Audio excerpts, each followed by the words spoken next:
And thank you so much for still staying tuned. This is Y254. You can find us on Facebook at Y254, Pale X, Instagram.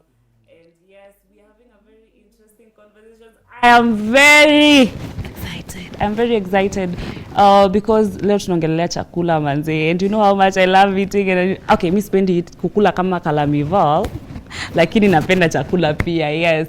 And what excites me so much is the fact that today we are having a chef in the house. So leo ni my recipes too, my tips za how to make this, how can I make this sweet, hizo tu ndo tutakuwa tunaongelelea leo. I hope you're excited. And by the way, get yourself a notebook and a pen because you might need to write down a thing or two. Manzi, tunaingia Christmas, tunapanga kupika for our 25th, so we need as much knowledge, all the secrets we can as we cook. Yes. So I'm not here alone. I'm here with Chef Margaret. Good morning. Good morning. How are you doing? Oh, well, how about you? I'm very good. I'm very excited to see you in the house because I know, it's gonna be nice. It's gonna be amazing here.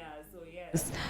I want you to tell us a little bit about you. Yes, about how you became a chef. Why you love it, why you acha tuanze na if you love it and why you love it, because why not? How I became a chef. It's something I started doing when I was still so young. I always say making a chef is not something I went to school to study. It's what I'm gifted in. Yeah, so when it comes to food and everything that I do, that describes who I am. Yes, and it has been an interesting journey. Amazing. So she says she started making, alafu kwanza the fact that hakuenda asome kupika. You know, most of people are like, hey, what school did you go to? I also want to go to such a place to study. But for her, it's different. She loves cooking and it hits different when it's just from the heart. It's just cooking out of love, out of passion.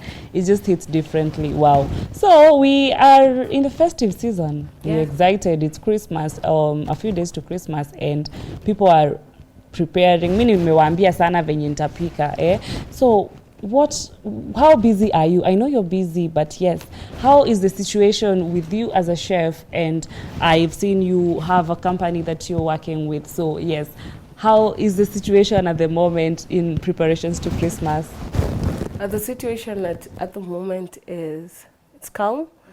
At the same time, there are some orders coming in, and we're able to also refer other people that I have trained and worked with before so that they also get an opportunity, because during the festive season it's quite a busy season. There are those people who decide it's time for me to take a break and have someone else cook for my family or a gathering or something like that. So first it's an opportunity for us to be able to create employment and to empower other people in this industry. And second, we are able to take care of families stomach-wise. Yeah. Yes. Interesting. So you're taking gigs from every corner in regards to preparations for Christmas? Yes. Gigs come and we take them. At the same time, I'm working, so I'll also be able to take care of families at my workplace also. Wow. Yes. Amazing. So mi nataka tuende to dive to kwa food, manze. Nasikia to just talk about food. So probably, can you share a little bit about some of the favorite dishes you make for you yenye wewe unapenda mwenyewe ama and also something that you love making? You know, unaweza kuwa unapenda kupika kitu fulani but how you don't eat it. But now let's start with what's your favorite dish and what you love, and now what you love making. Okay. Funny thing, I'm not a very complicated person. My favorite meal is fish. Fish, whether fried or in sauce form or coconut, as long as it's fish. I can actually eat fish every day. Yes. Wow, Yeah. fish. So you're very good at making fish, definitely. Yes, I am. Interesting. Yeah. So what food stands out for you? Like, hata tusianze sahi kuwa kama chef, as you were growing up before you realized you could be a chef, Yeah. what food would you make and people would be like, oh, hata watu wengine wakubalishi kuingia jikoni, ni wewe tu unafaa kuenda upike. So what kinds of food stood out for you every time you made them, everybody would enjoy? Pilau, mostly when we used to have our youth service practices at church, I used to cook for them, and pilau always stood out. And then there are some kaimatis that I used to make. They were called cake mandazis. I was taught by my uncle how to make them. And one thing that stands out right now is my apple pie or any other pie that I make. Yes. Wow, interesting. I think I'd love to have a taste of that. Sijui mbona ama maybe tuko nayo after this. Acha nisiseme anything in regards to that. So how does someone realize they love cooking? Ni venye I can make good food and everyone loves it. Like you're saying, sometimes it's from passion. I just go get ingredients, come try something new. How does it begin, and how do you know that you love cooking? When it is something that is always consistent and part of you. Because you might be passionate about something but not long term. But if it is something that is always there right within you, and it's something that when you do gives you fulfillment, then that tells you you're on the right track.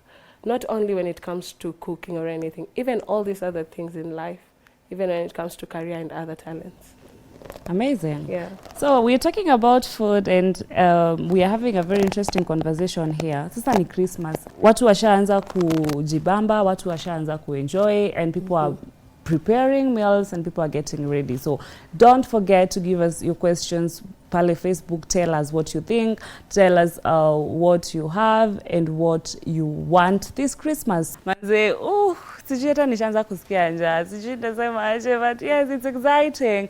We're here with Chef Maggie, and stories zenye ziko hapa manze, you'll just love them. I want to pose one question to her. I don't know if I'm the only person who has experienced this, but most of the time, a very simple meal, hiyo chakula tu umezoea, ukipika wewe, usikiangi anything about the food, but the moment someone else makes this meal, hadi unamuuliza, umeweka nini hapa kwa hicho? Uko sure what ingredients did you use? Anakuambia hizo tu zenye ziko hapo. You're like, is there no added ingredient?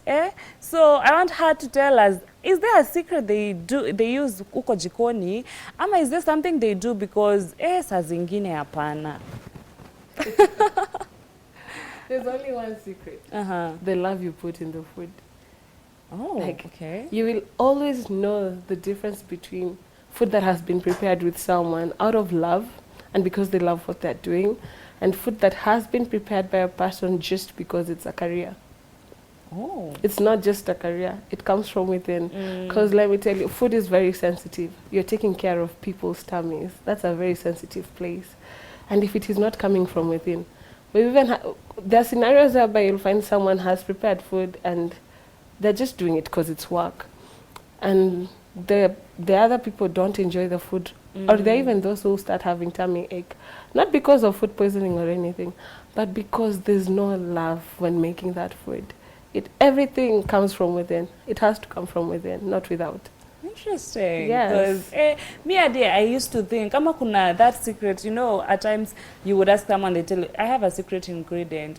Na hii secret ingredient hata ikuambia ni gani, ndio hata wewe next time uitumie ukipika. And every time you even try to sit or stand where they are and observe and watch, bado ukipika haikui kama hiyo. You're like, what am I not doing right? But she said that the ingredient is love. Do you love what you're doing? Do you love the people you're making the food for? Hey, interesting.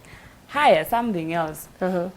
As a chef, I want to believe you've done so many gigs of kupika and all that. Yes. Can you at least explain to me why chapo, na minji, na stew ya minji hazikosangi kwa sherehe za watu. With potatoes. Na waru. What's so special about that? What's so special about these kinds of foods?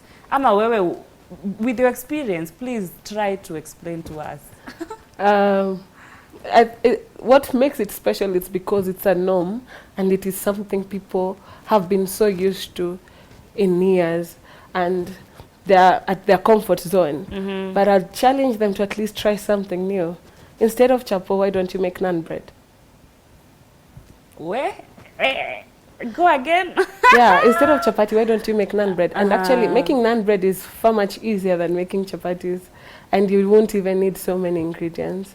Yeah, for you to prepare your dough, all you'll need is flour, the all-purpose flour, the normal all-purpose flour that we know, a bit of sugar and salt, yeast, and maziwa mala.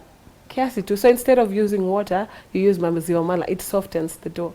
That's all you need. Then you need your dough, let it rest because of the yeast. Yeast is a bacteria, so it's activated by sugar. So like in the process of making the naan bread, don't mix yeast and salt. Salt will kill the yeast, but sugar will improve the yeast because as I've told, bacteria love sugar. It's good bacteria, bacteria that will bring issues because we eat bread, it's made from yeast. So try naan bread.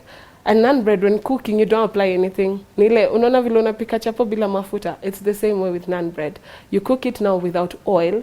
Then later on, you apply some butter. You melt butter, some garlic, and coriander. That's a garlic butter mixture. And apply on the naan bread. You'll actually enjoy it more. And you'll change from chapati. That's for sure. Wow, alafu mseme si piki Christmas. Alafu mseme I want to enjoy this Christmas with such recipes. Sijui nine nishtue watu wa ushago na hiyo. Please do. Na ni vitu very simple. You just work with what you have. Kama hiyo stew ya minji, unaweza decide, unajua we love what reguta motukanio, like you put everything inside this. Exactly. Nyama, maji mingi. Yes, maji mingi. Yes. And it's normal stew. Alafu unasema ati waruta isaidie ikuwe thick. You get. But how about you can decide izo waru uzi roast. That beef we dry fry too. Yeah, and it's the same ingredients. So it's about how you'll make it different. Izo minji unaweza zisote, like just sauteing them with some onions na mafuta, evil, and the taste will be different and awesome. But there's the same ingredients that you are using to make that whole pot of stew. And then you can make a sauce on the side. Unaona sasa kama hiyo time ya kuprepare hiyo nyama ndio ikuwe dry. At times our meats are tough, so we tend to boil them. After boiling, don't throw away the broth. Through that broth, you can make a very nice sauce. You can make a brown gravy that you'll enjoy with that beef and the sauteed minjis and the naan bread. And you see, they're the same ingredients, just a different formula, and you come up with something different with the same ingredients that we love using all the time. Interesting. Yes. Tumeongelea minji nikakumbuka niko na swali, acha niulize nitoke. Why mimi nikipika minji nikiziboil they turn color.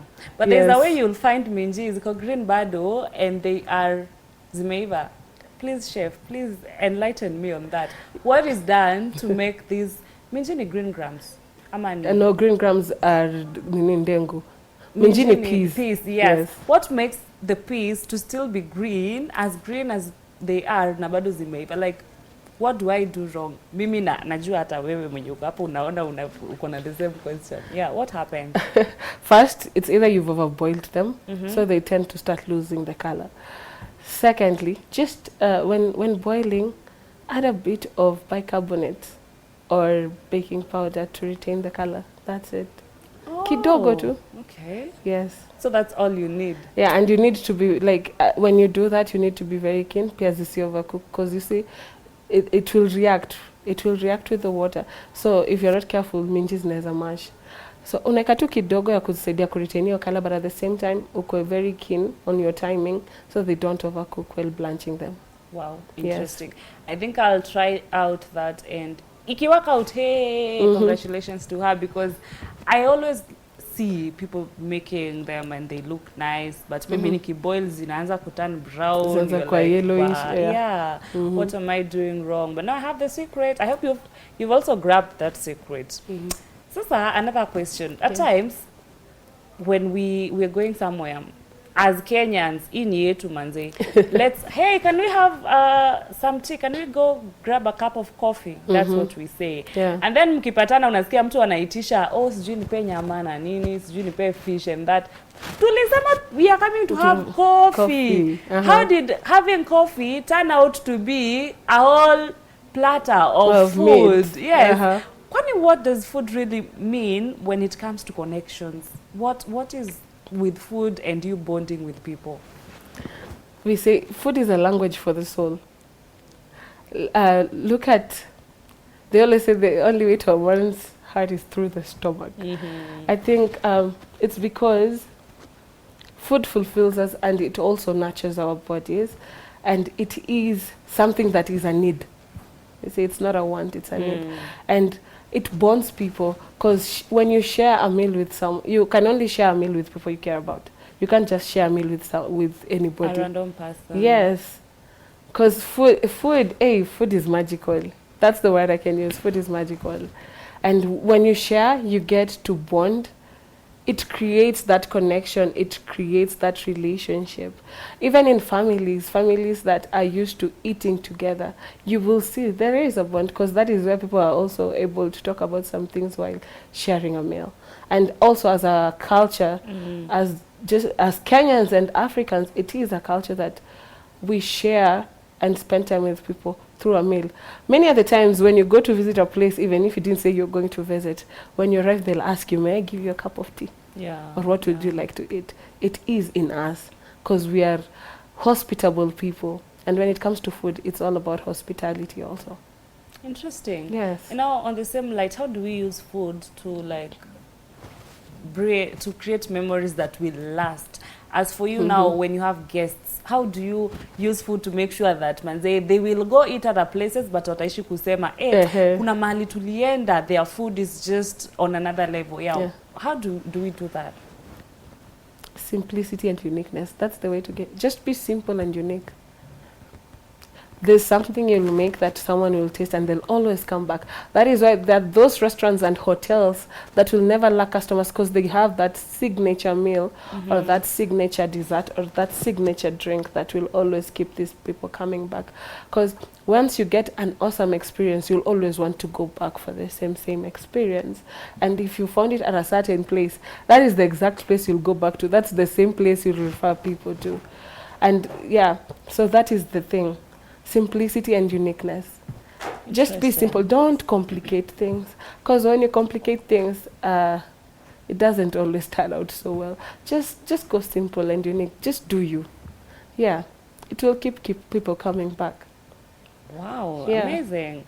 You know, I'm just excited to know, because at times that food manze is just on another level. When you even want to talk or you want to get to someone's heart, you just yani unamletea tu a simple meal, and that person will always remember you. That person will hata atasahau mlikuwa mmejamiana amekula and I feel too overjoyed just because of food.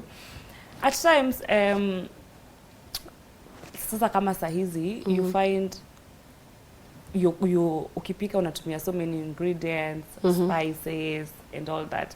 Na okay, is it must utumie spices ndo food yako ikuwe fiti na food yako ipendwe na watu, ama kuna foods tu utatengeneza, ama are spices a must kwa food, ama you can just make a simple meal without spices na bado zita taste vizuri? Because most of the time probably huwa tunafikiria labda chakula yangu sitamu juu sijeka spices.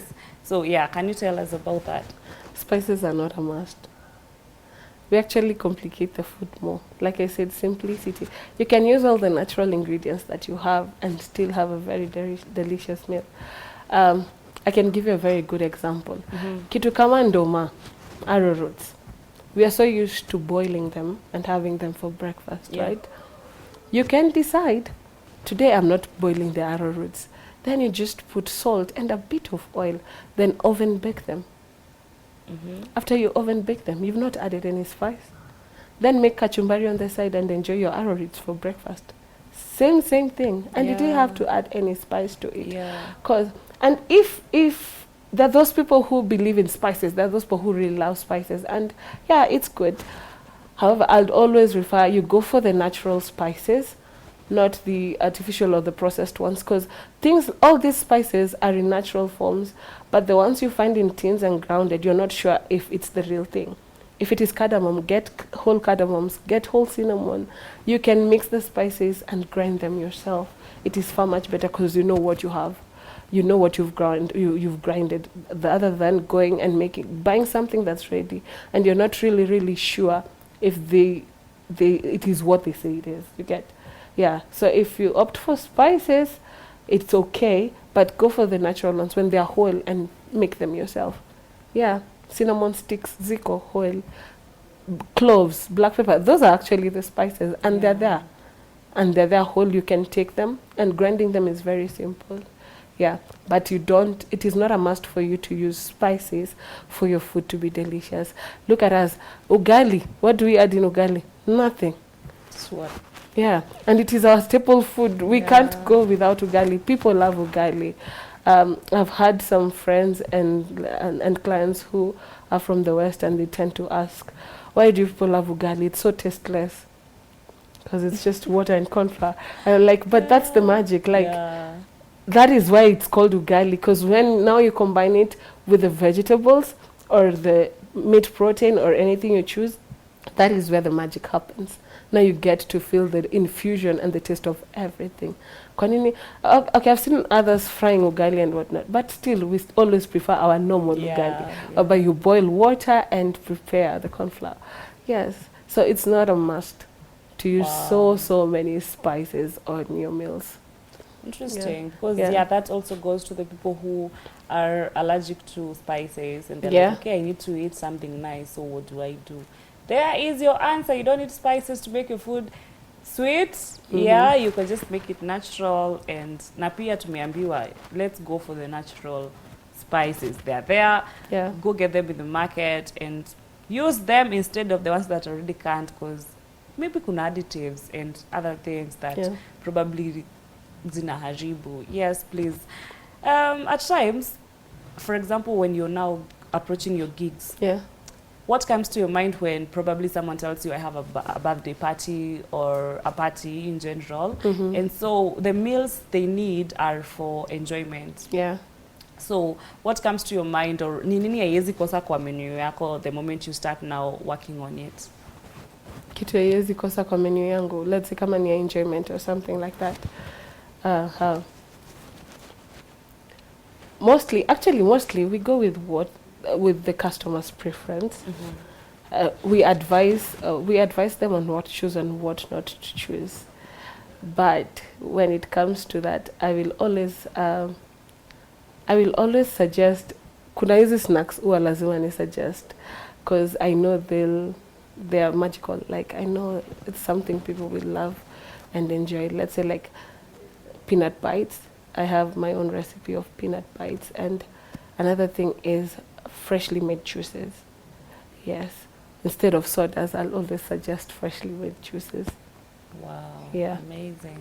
Mrs. Jukama anataka to adopt a big daughter, because I'm imagining like in your house how you make all these foods and how you enjoy, because now obviously najua upikangi mashakura, as we call them, and you have all these skills and you're making even the simplest meals enjoyable. Like, wow, I'm just imagining. Funny thing, in my house, I'm a mom of 3 and I cook once in a while. No, that's another challenge with chefs. We don't like cooking at home. And why? Why not? This is your thing. This is what you love doing. It's because it's something you've been doing like throughout the day. You've spent ni kama job. Like, that is where you spend most of your hours and most of your day. And secondly, my kids love cooking with me. So many of the times I get home and they've already prepared a meal. So you just rest and eat. Yes. So when we want to try a new menu or they want me to prepare something different for them, that is when they'll be like, hey, Mom, why don't we try this and that? But my kids also love cooking and they also love baking. Wow, yes. Amazing. Yeah. Hii swali haiendani sana na kupika, but let me just ask her. Okay.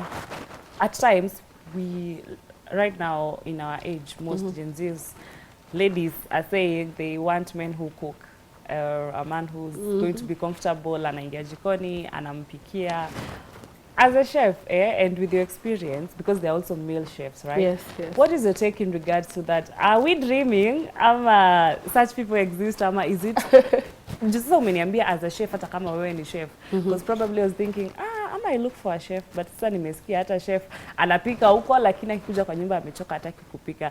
So, how is that? It's not a dream. There are those men who can cook. Okay. So if you're lucky enough to get one, then you're very lucky. There are those men who their how can I say it? Their place of solace is in the kitchen, and they wouldn't mind making a meal for you. You say to Gen Z, okay, maybe see Gen Z, maybe millennials, but yeah, they're men who love cooking and they do it. Like there's a friend of mine that we grew up with, who used to help me cook. Tukiwa tu hata shule primary, akitoka kwao anakuja kwetu, and we cook together. At times he ndo anapika, and yeah, those men are there. They're men who love cooking and they love good food. Interesting. Yes. Wow. So it's not dreaming, it's possible. Hey, nimepata hope, guys. Bado I am still sticking at that until I find someone who's telling me that person does not exist. Bado the dream is still there. They exist. They really exist. Yeah. Okay, at times we go to a place, and after umetoka your place, you always remember, chakula yao. I want to go back to that place. Is it because of the atmosphere? Is it how the food was presented? Is it the taste? What do you think really makes people keep remembering this food and never forget about it? It's the atmosphere, it's the food itself, it's the service, it's the hospitality. It is how you are also treated when you are at that place. Because how you welcome a guest and how you take care of them matters a lot. If I go, there's a post I saw yesterday on Facebook, and there was a lady complaining she had gone to a certain restaurant and no one served her for like 30 minutes. No one is coming to talk to her, and she noticed they're only serving couples and people in suits. And I was like, whoa, that's a disaster. Because you can't just judge someone based on how they appear. So how someone takes care of you will always make you come back. It's like a relationship. You can't be in a relationship where you're not taken care of. Yeah, it's the same case with hospitality. If you enter a restaurant and someone approaches you with a smile and they welcome you in, show you a place to sit, share with you the menu, advise you. Let's say you don't have any clue of what they're offering, and they suggest something, and then when you order that thing, it stands out and creates a memory. You love it, and you will definitely come back. And guess what? You'll even start asking for that person. And you'll also be a regular, and you'll be ordering the same thing. And a time will come and they'll be like, hey, you can try this. And and anytime you try something, you're always impressed. That is what makes someone comes back all the time. Because the atmosphere created means a lot.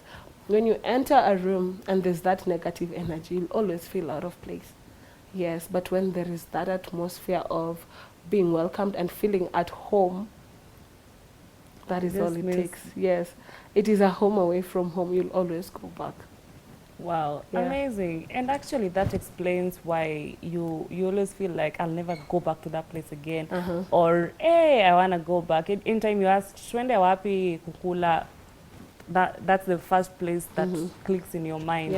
So that also goes to everyone who's serving. If you're serving or you're presenting food to someone, please, how you're approaching them. Nikikuuliza, okay, so what do you have? Usiniambie ndo hiyo menu soma. See, niko na menu I knew I would have read, but I decided to ask you. You know, there's a way people talk to you, or there's a way people just wanakuongelesha and you hata appetite inapotea. Hata you will not order, you'll just decide to walk out. You just feel like I can't, I don't think I can eat this. And also at times mtu amekuletea food, you don't even like it katikati, and probably it's because of the atmosphere that you're in. So yes, if you're serving people, please let's work on that. Hii ni Christmas, manze tusianze kuharibia watu mood. Ameamua tu, nilitest pork ya mali fulani, let me go back. And then they are coming, and the attitude you're showing them makes even the food tasteless. Please tusiharibiane mood hii Christmas. At times it happens and you find yourself, kuna food tu nikiimagine ama nikifikiria nikifikiria ama nikiambiwa tunaenda kukula, I'm just excited. Yes. What is the connection between food and happiness? Like, why does some foods, kuna food mi ukinitajia kama mkimo, I think nimeikula sana. Yeah, so true. I don't, hata home wakipika, I'm like, yani ndo mmepika, I feel like, oh, but now there's a food, watasema tunapika leo, ndo like, wow, you're very excited. What is the connection? Like I told you, like food is the way to the soul. And each and every meal leaves a mark. It's like mimi sahi. Growing up, I ate a lot of cabbage. I hate cabbage. Like spending. See, not that cabbage is bad. It's okay, but like I had it for so long. Mpaka unakinai utaki kuiona tena. But kuna ile food enye wezi pia choka kuikula. As long as ilikuwa inapikwa vizuri, and it reminds you, it can be reminding you of something or of someone, depending on what time you had that meal or where and with who. You get my point? Interesting. Yes.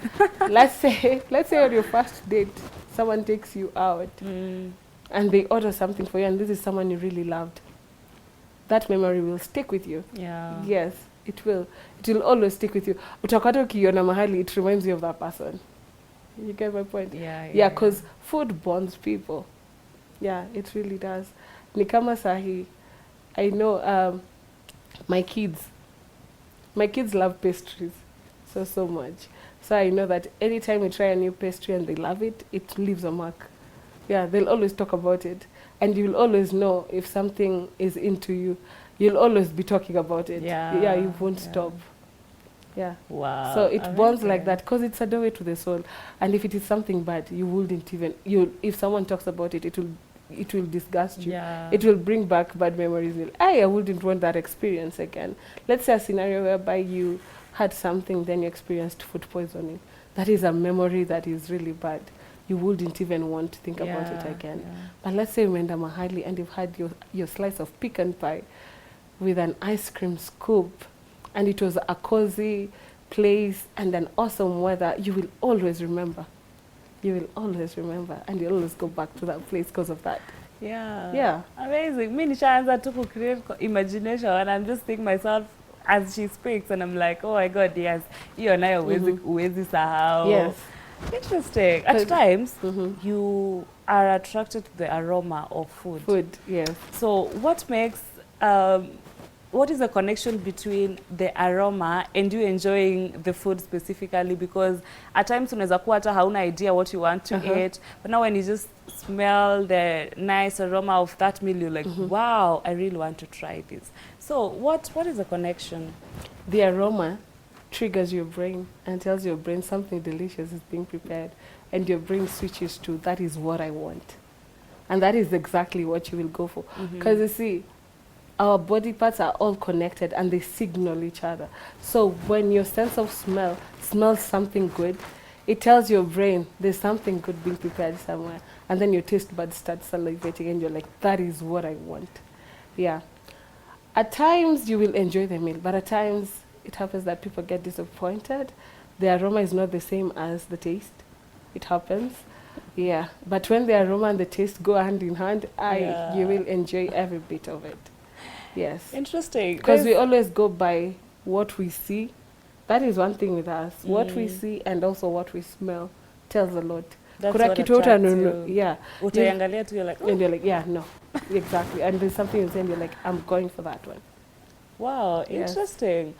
Probably as you wind up, let's talk a little bit about street food. Kuna vile tu street food who hit different. At times you're like, ninaweza enda to this grand hotel, ama niende tu nikatafute street food, but I think I'll go for this. And that's, okay, at times we find ourselves in that. What's always special about street foods? Ama ni sisi tu tuna overdo? Imagine si wewe peke yako. Ni kama vile chipo mwitu ni tamu kuliko chips za restaurant. Exactly. Yeah. Like, what's not happening? Yes, exactly. There's that thing that hits differently when it comes to street food. Yes. I'm also trying to figure out what that is, because honestly, motura ni tamu. Yeah. Smocha, like, yeah. Hata sahi ukiboil home mayai weke kachumbari, it won't taste the same Kama ile utenda ubai kwa nini. Yes. hey, they need to tell us the secret The behind the street secret, foods because hey, they're capturing us. Yes, Vizuri sasa sana. kama chef mwenyewe amesema hata yeye hajui siri, mimi sijui tutaenda kwa nani. Watatuambia, tutakuta watu wa street food watuambie kwa sababu Yeah. their meals hit differently They do. sana. Sahii enda Kenyatta Market uode nyama choma. Ai, ina slap. Ni different na ile yenye utaenda tuseme kwa Grand Hotel uitishe nyama choma. Na hii kwanza it's cheaper than the one you're going to get. Exactly. Like, yes. hata ndio ingekuwa inauza 3K, mbona? No. So, yeah, food is very important. Food is key. Yes, it is. Amesema it's the key to the soul. So, manze, ukitaka just navigate someone and understand them vizuri, weka chakula hapo and now start having the conversation you want. Hata kama it's a contract unataka isainiwe, secret, leta chakula. Akule kwanza. Utashtukia amekuuliza, where's the supposed to sign? Yes. Let me tell you a fun fact is that a friend of mine, he married a lady because of food. And guess what that lady prepared? Chicken nuggets. Iyo tu alingia box and he married her. Interesting. If he's watching, he knows I'm talking about him. Yes. Chicken nuggets. Interesting. Yeah. Okay. What is something you want to tell the audience as we conclude? Yenye unajua ukienda kama hujasema, you won't really feel kama hii interview ilifanyika. So yes, please feel free and talk about what I can tell the audience is, first, be safe. Take care of yourself. And even if it's the festive season and we really have to eat, be careful what you're eating. Kwa sababu, if you don't take care of yourself, no one will do that for you. Because yes, food is important and it's for us too. But at the same time, we need to be careful what we eat or where we eat and how we do all these parties and celebrate the festive season. Another thing, simplicity is always the key. Use the ingredients that you have to enjoy every meal that you want to prepare. Just because we have people of different classes. We have the rich, we have the low class, we have the average class. But that doesn't make you lesser of a person. Just because hauna ati nyama ya festive season, that doesn't make you less of a person. What you have is a meal and it's actually very healthy and very good for you. Appreciate these little things that you have. Don't take them for granted. So usifeel ni kama uko left out, labda sahi. Things have been tough and things have been tight. Utapata, there are those who won't be able to afford 3 square meals and whatnot. But I have a question. Who said you're supposed to have 3 meals a day? Exactly. So, the little that you have, appreciated. Don't go crazy. Don't do something that you know by the end of it, it's going to harm you. And we are also available to take care of your needs during the festive season. Yeah, feel free to reach out. Yes, please. Yes. Where can we find you online on the same note? On the same note, social media platforms, Facebook, TikTok, and Instagram at Kikivida, or at Kikivida Haven. You'll find us there. And then the contact is 0727 607 579 or 0739 384 704. Interesting. Yes. Tushapewa tips, tushapewa recipe. Sasa it's up to you to either reach out to her if you need her to come, because where it feels she makes amazing stuff. Yes. And also ametuambia accept manze, you can make that food as simple as it seems to be the best. Exactly. It just depends on how you approach it. This Yeah. has been Why in the morning, and this is Y254 hashtag it's Why in the morning. Nimekuwa mimi na wewe na tumeongelea food manze. I hope you've enjoyed it. Please stay tuned because we are coming back with more. Kalamival atakuja na atatuletea some amazing conversations. Please stay tuned. I've been your host, Eliza Kimani.